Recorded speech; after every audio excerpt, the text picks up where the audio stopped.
La grande nouvelle vient de tomber. La Russie, qui préside actuellement les BRICS, a mis la pression sur l'Ukraine, affirmant que la balle est désormais dans leur camp pour entamer des négociations de paix. Ce que vous allez découvrir aujourd'hui pourrait bien changer votre vision de la situation en Ukraine. Mais ce n'est pas tout. Ce sommet des BRICS pourrait marquer un tournant dans l'équilibre géopolitique mondial.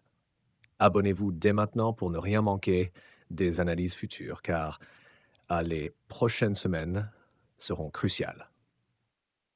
La question du jour, pensez-vous que l'Ukraine devrait saisir cette opportunité pour des négociations de paix?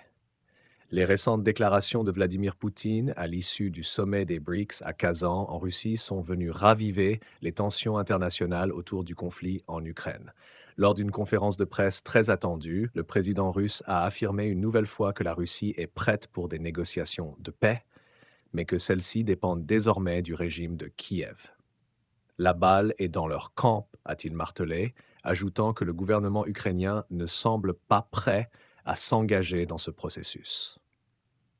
Poutine a précisé que l'un des principaux obstacles à ces négociations reste la loi martiale imposée en Ukraine.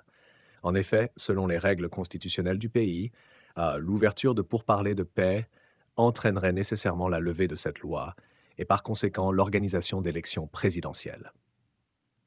Un enjeu que Kiev n'est visiblement pas encore prêt à relever, en particulier dans le contexte actuel où le gouvernement ukrainien lutte pour maintenir le soutien international et résister aux assauts russes sur plusieurs fronts. Ce sommet des BRICS, qui se tient du 22 au 24 octobre à Kazan, revêt une importance capitale. Non seulement parce qu'il se déroule en pleine guerre russo-ukrainienne, mais aussi parce qu'il reflète l'évolution de l'ordre mondial.